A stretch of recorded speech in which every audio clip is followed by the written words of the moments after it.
ગુજરાતની જનતાને મારે કહેવું છે કે જો તમારા ઘરની બહેનો દીકરીઓ સ્ત્રીઓ જીમમાં જાતી હોય તો ચેતી જાજો. જે પ્રકારે જીમ જિહાદ ગુજરાતમાં વધી ગયું છે ને એમાં કેસ ઉપર કેસ આવે છે ને હાલ એક કેસ આવ્યો કે સુરતમાં એક જીમમાં જીમ ટ્રેનર છેલ્લા 7 વર્ષથી એક હિન્દુ મહિલાને બ્લેકમેલ કરતો, એનું શોષણ કરતો.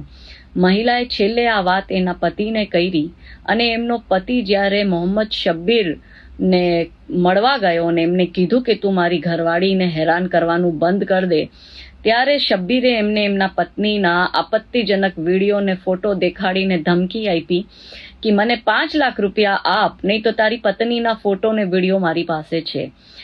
સાથે સાથે એના પાસે કાચનો કટકો હતો. એ કટકો પેલા જે પતિ હતા એમના ગરદન ઉપર રાખીને કીધું કે અત્યારે 50,000 કાઢ, નહીં તો મારી નાખું, એમ કરીને એની પાસે 50,000 બી લીધા. આ ઘટનાની જાણકારી સુરત પોલીસને મળી. સુરત પોલીસે તત્કાલ કાર્યવાહી કરી, FIR દર્જ કરીને શબ્બીરને અરેસ્ટ કર્યો. એવો જ એક કેસ હમણાં થોડાક દિવસ પહેલા જામનગરમાં, હું રહું છું એટલે જામનગરમાં એક નાબાલિગ છોકરી જે જીમમાં જતી હતી એ કેસ આવ્યો હતો.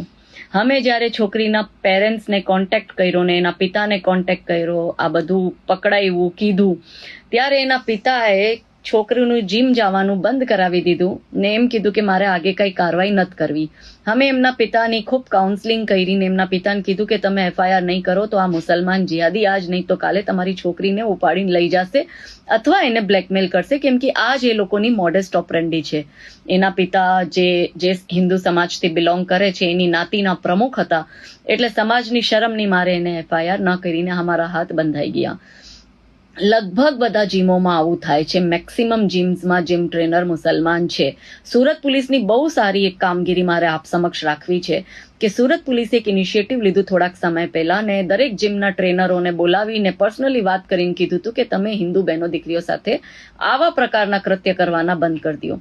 હવે જે ગુજરાતનું પુરુષ સમાજ છે એ સમસ્ત હિન્દુ પુરુષોને કેવું છે કે આપના પરિવારની બહેનો દીકરીઓ જીમમાં જાય છે તો કયા જીમમાં જાય છે, અહીંયા કયો ટ્રેનર છે, તમે પોતે નજરે જઈને જો તે જીમમાં 100% હિન્દુ એમ્પ્લોઈઝ છે અને હિન્દુ લેડી ટ્રેનર છે, તો લેડી ટ્રેનર પાસે જ તમારા ઘરના પરિવારના બહેનો દીકરીઓ જાય એ તમારે સુનિશ્ચિત કરવું પડશે. દરેક જગ્યાએ સરકાર કે પોલીસ નહીં પહોંચી શકે, દરેક જગ્યાએ અમારા જેવા કાર્યકર્તા બી ન પહોંચી શકે. તમારી પણ થોડીક જવાબદારી બને, કેમ કે માણસ તમારા ઘરનું છે એટલે થોડાક સાવચેત થઈ જાઓ. આ જ મારે કહેવાનું હતું.